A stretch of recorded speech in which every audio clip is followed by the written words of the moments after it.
तो आपने तेज तर्रार अंदाज में खबरें देखी और अब वक्त है बड़ी खबरों के सटीक, सार्थक और संक्षिप्त विश्लेषण का। मैं हूं आदर्श झा।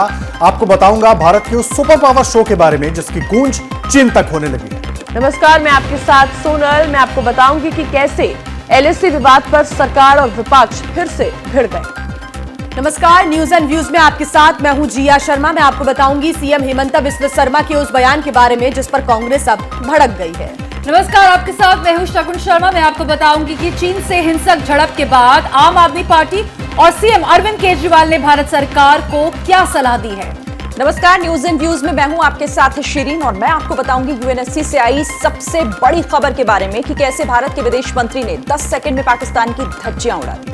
तो बिना वक्त गवाए बुलेटिन की शुरुआत इस वक्त की बड़ी खबर से करते हैं। चीन एलएसी पर क्या कर रहा है, वो आगे क्या करने वाला है। भारत के पूर्व आर्मी चीफ ने ड्रैगन की स्ट्रैटेजी पर बड़ा खुलासा किया, लेकिन उससे पहले यह जान लीजिए कि चीन को अपनी ताकत का एहसास कराने के लिए भारत आज क्या करने जा रहा है।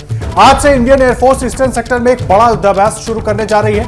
असम और पश्चिम बंगाल में यह युद्धाभ्यास आज और कल 2 दिन तक चलेगा, जिसमें राफेल, सुखोई, तेजस जैसे घातक फाइटर जेट्स के साथ ड्रोन, हेलीकॉप्टर और ट्रांसपोर्ट एयरक्राफ्ट भी अपनी ताकत की नुमाइश करेंगे।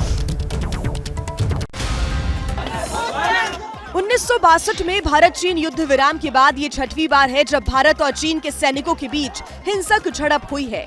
और तवांग में तो चीन की पीपल्स लिबरेशन आर्मी 1987 में एक बड़ी साजिश रच चुकी है। चीन की नस नस से वाकिफ पूर्व सेना अध्यक्ष जनरल एम.एन. नरवणे ने ड्रैगन की स्ट्रैटेजी पर बड़ा खुलासा किया।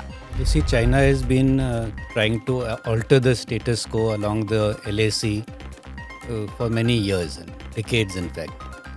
And they have been doing this in very small incremental steps, which by themselves do not look very dangerous. They actually look quite innocuous. You know, what we call salami slicing. Over a period of time, they have gained a lot.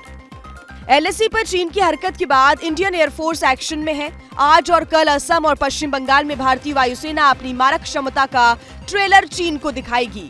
War drill में fighter jet, attack helicopters और मानव रहित विमानों का जबरदस्त action दिखेगा।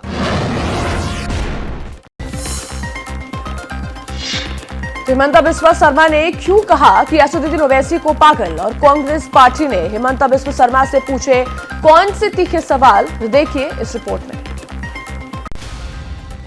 LAC पर चीन की घुसपैठ और हिंसक झड़प के मुद्दे पर राजनीति भी जमकर हो रही है। विपक्ष सरकार को घेर रहा है तो सरकार विपक्ष को कोस रही है। पाकिस्तान के साथ अगर ऐसी कोई घटना होती है तो उसमें प्रधानमंत्री जी बढ़ चढ़कर बयान देते हैं, लेकिन चीन के मामले में वे शर्माते हैं। देश के रक्षा मंत्री ने बयान दे दिया, अमेरिका ने कह दिया, तो क्या चाहते हैं कि सेना बताए क्या रणनीति हुआ है। कांग्रेस सांसद शशि थरूर ने भी चीन पर सरकार से चर्चा की मांग की है। तो वहीं अरुणाचल के सीएम पेमा खांडू ने कहा कि 1962 का भारत नहीं है। अबीट का जवाब पत्थर से नहीं बल्कि भारतीय सेना लोहे से दे रही है। चाइना की जो नजरें हैं हमारे देश में, आप डोकलाम से शुरू करके देखिए 2017 में, और उसके बाद गलवान, देप्सांग, तवांग, एक जगह में वो लोग एलएसी को बदलने की कोशिश में कर रहे हैं। तो देखिए, अभी पहले का परिस्थिति कुछ अलग था। It's not 1962 anymore. अभी हम लोगों का मोदी साहब का रीजन में हम लोगों का अभी काफी आगे बढ़ चुका है। तो चीन भारत के बीच झड़प हुई तो सियासी झड़प भी इस वक्त देखने को मिल रही है। हेमंता बिस्वा शर्मा ने असदुद्दीन ओवैसी और कांग्रेस को एक ही कहा है, और कहा है कि असदुद्दीन ओवैसी अगर एलएसी पर जाएंगे तो पागल हो जाएंगे। आप भी सुनिए।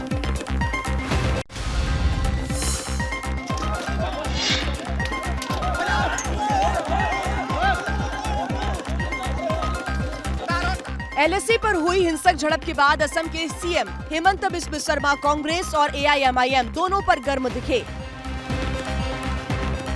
हेमंता ने कहा कि कांग्रेस और ओवैसी एक ही है।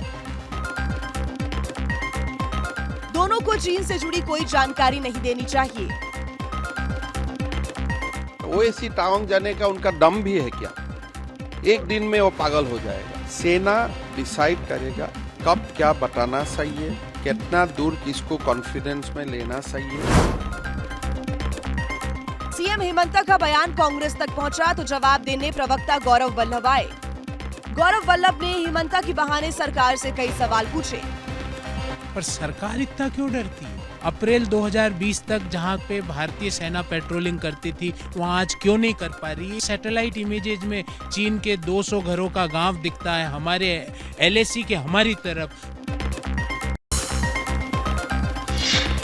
न्यूज इन व्यूज में आगे बढ़ते और अब बात कर लेते हैं एलएसी विवाद की, जिसमें चीन को सबक सिखाने का एक फॉर्मूला अब दिल्ली के सीएम अरविंद केजरीवाल के पास भी है। इस रिपोर्ट में देखिए अरविंद केजरीवाल ने पीएम मोदी को आखिर क्या सलाह दी है। सैटेलाइट तस्वीरों से चीन की पीपल्स लिबरेशन आर्मी पर एक और बड़ा खुलासा हुआ है। पैंगोंग सौ के रीजन में नए पुलों के निर्माण में तेजी से जुटा हुआ है। 28 अगस्त 2022 की ये तस्वीर बता रही है कि एलएसी के रिमोट रीजन में अब चीन की सेना फास्ट मूवमेंट की तैयारी कर रही है। अब ये दूसरी तस्वीर देखिए। इस वायरल सैटेलाइट तस्वीर के आधार पर दावा किया जा रहा है कि अरुणाचल प्रदेश के करीब चीन ने इंफ्रास्ट्रक्चर खड़ा करना शुरू कर दिया है और तो और एलएसी पर ही चीन ने गांव बसा लिए हैं। उधर चीन के भारत विरोधी एक्शन पर आम आदमी पार्टी ने सरकार को चीन से ट्रेड बंद करने को कहा है। सीएम केजरीवाल ने ट्वीट करके कहा है, चीन को सबक तभी मिलेगा जब हम उसके साथ व्यापार बंद कर देंगे। आपने गलवान के बाद क्या किया था? आपने कहा था हम आर्थिक प्रतिबंध लगाएंगे। आपका तो व्यापार बढ़ गया, इंपोर्ट होता है, आयात होता है, यानी चाइना को जो हजारों करोड़ का व्यापार हम देते हैं उसमें 31% की वृद्धि हुई। और न्यूज एंड व्यूज में अब एक बड़ी खबर आपको दे दे। भारत के विदेश मंत्री एस जयशंकर ने महज 20 सेकंड में पाकिस्तान की बोलती बंद कर दी है, वो भी यूएनएससी में। उन्होंने पाकिस्तान को यूएनएससी में जबरदस्त लताड़ लगाई है। दरअसल पाकिस्तान के विदेश मंत्री ने वहां कश्मीर का मुद्दा उठाया था, जिसका भारत के विदेश मंत्री एस जयशंकर ने करारा जवाब दिया। जयशंकर ने कहा कि जिस देश ने ओसामा बिन लादेन की मेजबानी की और पड़ोसी देश की संसद पर हमला किया, वो यूएनएससी में उपदेश नहीं दे सकता है। then surely you can aid in this process and allow for the implementation of UN Security Council resolutions when it comes to the question of Kashmir. Prove that multilateralism can succeed. Prove that the United Nations Security Council, under your worthy presidency, can succeed and deliver peace. Pakistan के विदेश मंत्री ने एक बार फिर international platform पर propaganda किया, कश्मीर का राग अलापा। तो भारत के विदेश मंत्री ने भी पाकिस्तान को आईना दिखाने और उसे एक्सपोज करने में देर नहीं लगाई। Question of justifying what the world regards as unacceptable should not even arise.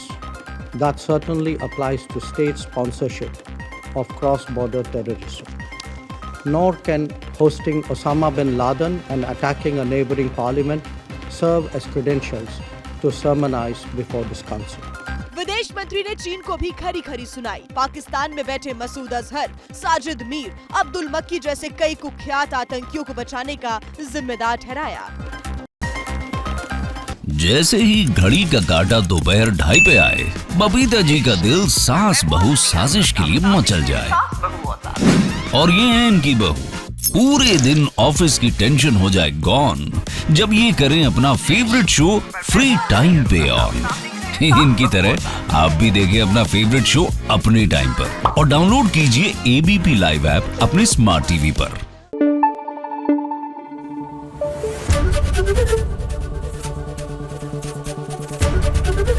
ABP news आपको रखे आगे।